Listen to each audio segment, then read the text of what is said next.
Magandang gabi po, Pag-asa Weather Update. Alamin ang lagay ng panahon bukas ng Lunes, October 16, 2023 at sa mga susunod na araw.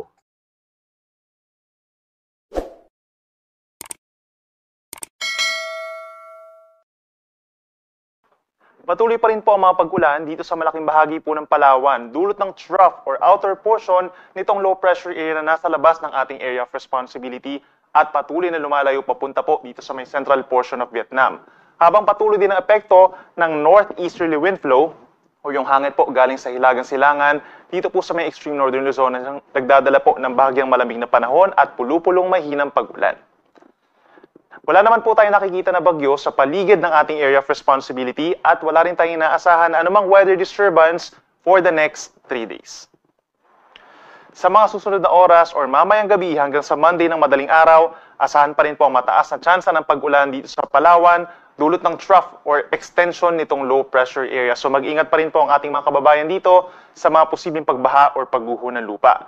Sa mga susunod na oras, mataas din po ang tsansa ng mga pulupulong ulan in many areas of our country. So kung dito po sa Luzon, mataas ang tsansa ng mga thunderstorms over Ilocos Region, Abra, Benguet, sa ilang parte po ng Central Luzon, Calabarzon, rest of Mimaropa, mataas po ang tsansa ng ulan, lalo na sa Mindoro, at dito rin po sa may Bicol Region. Sa may Visayas, mataas ang tsansa ng ulan ngayong gabi dito po sa may parting Eastern Visayas and northern portion of Cebu. Habang dito naman sa Mindanao, pinakamatataas ang tsansa ng mga pag-ulan dito sa may Caraga Region, Davao Oriental and Davao Occidental. So mag-ingat po sa mga posibleng baha or pagguho ng lupa sa mga susunod na oras. At sa iba pang lugar kabilang ng Metro Manila, possible po ang bahagyang maulap hanggang maulap na kalangitan. At dito po sa may extreme northern Luzon, pulupulong may hinang pag-ulan lamang. By tomorrow po, October 16, Monday, asahan pa rin po mataas na tsansa ng ulan over Palawan dahil po dun sa trough of low pressure area, so magdala pa rin po ng payong. But for the rest of Luzon, asahan pa rin natin yung halos katulad na weather conditions as today, lalo na dito sa rest of Central Luzon and Southern Luzon. So mataas po ang tsansa ng mga pag-ulan dito sa may parting Camarines Provinces, Marinduque, Oriental Mindoro, umaga pa lamang. But then for the rest of the day, possible po yung partly cloudy to cloudy skies. For Metro Manila, asahan din po yung mga pulupulong ulan, lalo na po sa hapon. Gayun din sa paligid na area like dito sa may Calabarzon and Central Luzon. Habang sa Northern Luzon, asahan naman po yung bahagyang maulap at minsan maaraw na kalangitan, nasasamahan lamang po ng mga pulupulo at may hinang pag-ulan. Temperature sa Metro Manila, posibleng umabot po sa 32 degrees Celsius. Sa ating mga kababayan po sa Visayas, pinakang ulanin, umaga pa lamang itong Northern and Eastern Samar pero wala po itong kinalaman sa bagyo or low pressure area kundi dahil lamang po sa mga localized thunderstorms. And for the rest of Visayas, asahan din po ang bahagyang maulap hanggang maulap na kalangitan, nasasamahan din ang mataas na tsansa ng pag-ulan sa hapon pero saglit lamang po ito.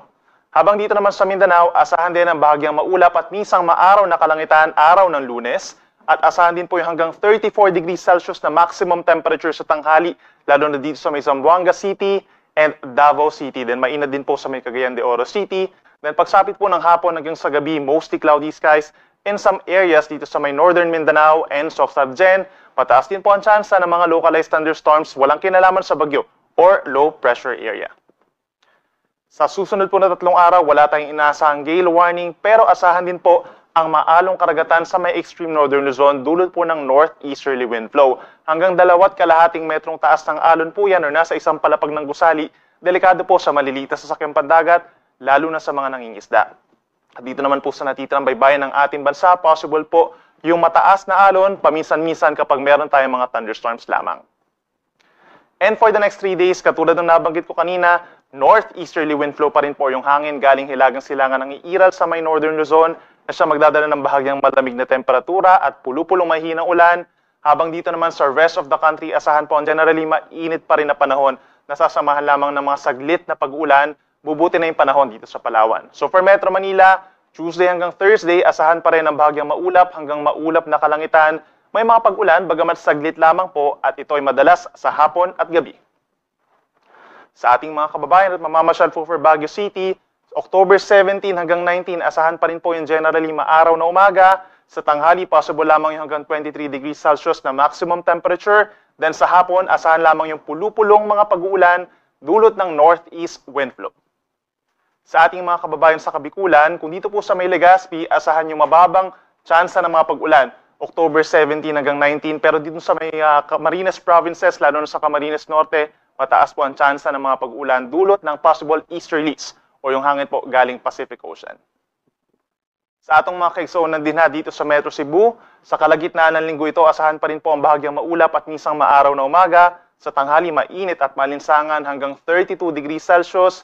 Then sa dakong hapon hanggang sa gabi, mataas pa rin ang tsansa ng pag-ulan. By Tuesday, mababa ang tsansa ng ulan Wednesday and Thursday.